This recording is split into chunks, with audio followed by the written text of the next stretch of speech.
Bi ye tɛnɛ novembre kalo tile 24 san 2025 aw minnu sɔgɔlen no Mali kunnafoni na su ani tile an ka foli b'aw bɛɛ lajɛlen aw bisimila Mali kunnafoni kɔnɔna na bamanankan kunnafoni kɛnɛ kan.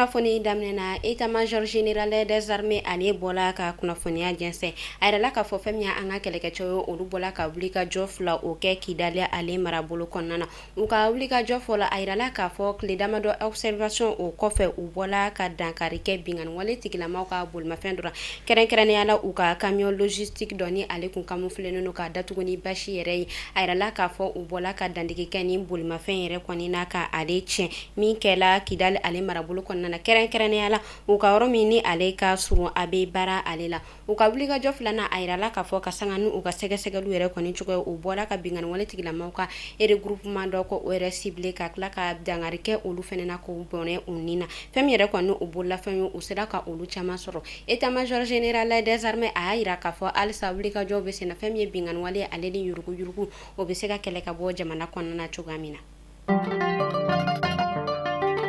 Ka sanga ni AES kunnafoni kɔnɔna ye ka daminɛ Mali la Burkina ale ni Niger ni gɛlɛya kɔni ni jamana kelen fɛn fɛn sɔrɔ a bɛ jamana tɔ fila ninnu bɛɛ lajɛlen sɔrɔ o hukumu de kɔnɔna na ka sanga ni an bɛ waati min na i n'a fɔ sisan nɔ fɛn min yɛrɛ kɔni an ka ba Maliba ye ale bɛ tajiko gɛlɛya kɔnɔna na fɛn min ye Burkina Faso ale jamana ɲɛmɔgɔ ye fɔ ka taa se Niger ale jamana ɲɛmɔgɔ ma olu bɔla ka wulikajɔ sigi sen kan ka u seko u n'u dɔnko yira walasa an ka jamana bɛ gɛlɛya min kɔnɔna na a bɛ se ka bɔ o la o hukumu de la fɛn min ye Burkina Faso ale jamana ɲɛmɔgɔ ale bɔla ka taji citerne 100 ko o de bila ka na an ka jamana kɔnɔna na min yɛrɛ kɔni convoi kɛla Niger Burkina Faso ale lakana tigilamɔgɔw fɛ fɛn min ye Niger fɛnɛ ale jamana ɲɛmɔgɔ général Abdramane Tiani ale fɛnɛ bɔla ka citerne 82 ko o taji de bila ka na an ka jamana kɔnɔna na ninnu maa fila ninnu bɔla k'u seko n'u dɔnko yira ani bolodi ɲɔgɔnma min bɛ ni jamana saba ni ɲɔgɔn cɛ walasa o tɔ bɛ se ka sinsin. Halisa an bɛ to AES ale kunnafoni kɔnɔna na ka sanga ni AES jamana ɲɛmɔgɔ olu ka laɲini ka daminɛ Mali la Burkina ani Niger olu yɛrɛ kɔni bɔla ka laɲini kɛ walasa ni jamana ninnu bɛɛ kelen-kelen na a musojɛkulu bɛ se ka fara ɲɔgɔn kan ka kɛ jɛkulu kelen ka bureau ko o yɛrɛ sigi walasa AES ale ka ɲɛtaga bɛ se ka sabati o hukumu de kɔnɔna na fɛn min yɛrɛ kɔni an ka ba Maliba ale musojɛkulu ye olu bɔla ka fara ɲɔgɔn kan ka bureau kura o sigi plateforme dɔ min yɛrɛ kɔni bɛ tali kɛ walasa fɛn min yɛrɛ kɔni musolakaw ye olu fɛnɛ bɛ se k'o seko n'u dɔnko yira AES ale kunkanko la u bɔla ka taa baara ninnu ka a yira ministre min ni ale ka baara bɛnnen no musolakaw fɔ ka taa se denw ale ni denbaya kunkanko ma madamu Jara Jɛnɛba Sanogo ni ale yɛrɛ kɔni bɔla ka yamaruya di an ka cɛmancɛ faga ɲɛmaga tɔgɔ la walasa ni mako fɔta ninnu u bɛ se ka ka baara daminɛ cogoya min na a yirala k'a fɔ ni jɛkulu yɛrɛ kɔni bɛ taa a yɛrɛ sɔrɔ maa 64 ɲɔgɔn kɔ la jɛkulu ɲɛmaya o tala k'a di madamu Danbɛlɛ Aïssata Mbaye ma a y'a yira k'a fɔ ko a fɛnɛ bɛna a seko ni a dɔnko yira walasa fɛn min yɛrɛ kɔni AES kunkanko ye u bɛ se ka dɔɔni kɔ o la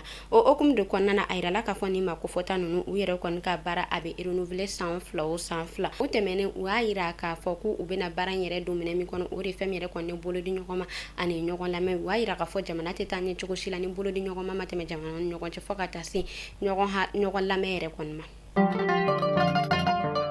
Fondation Orange Mali ale ni a ka bolodi ɲɔgɔnma tɔnw ma olu bɔla ka wulikajɔ sigi sen kan ka dɛmɛ don ka ɲɛsin Sabalibugu ale CESCOM ma a yirala k'a fɔ u ka dɛmɛ yɛrɛ bɛ taa a yɛrɛ sɔrɔ sefa wari miliyɔn 5 ɲɔgɔn kɔ la ni u bɛna taa furakɛli yɛrɛ kɔni kɛ fu ani falake Sabalibugu ale kɛnɛyaso la min yɛrɛ kɔni bɛ tali kɛ ka écho kɛ fu fɔ ka taa se arajo yɛrɛ kɔni ma ani fɛn min yɛrɛ kɔni consultation ye ani analyse u y'a yira k'a fɔ ko u bɛna olu bɛɛ lajɛlen kɛ fu ani falake ka fura di maa ma fu ani falake Sabalibugu ka olu fɛ yen nɔ u ka kunnafoniyaw kɔnɔna na u y'a yira k'a fɔ an bɛ wagati min na i n'a fɔ sisan nɔ jamana a ka gɛlɛn kosɛbɛ o de y'a to u bɛ ka nin wulikajɔ in sigi sen kan ka sababuya kɛ bana o bɛ maa caman sɔrɔ nka fɛn min yɛrɛ kɔni wari ye o tɛ k'u bolo walasa u bɛ se ka taa u yɛrɛ furakɛ cogoya min na o hukumu de kɔnɔna na u wulila ka nin dɛmɛ yɛrɛ kɔni don ka ɲɛsin Sabalibugu ale kɛnɛyaso ma u y'a yira k'a fɔ u yɛrɛ kɔni nalen don ni kɛnɛya tigilamaa jolenw ye minnu ni olu ka baara bɛnnen don kɛnɛya ko kunkanko ma walasa olu bɛ se ka taa maaw furakɛ fu ani faraki min bɛ tali kɛ spécialiste la fɔ ka taa se généraliste ma ani a ɲɔgɔnna caman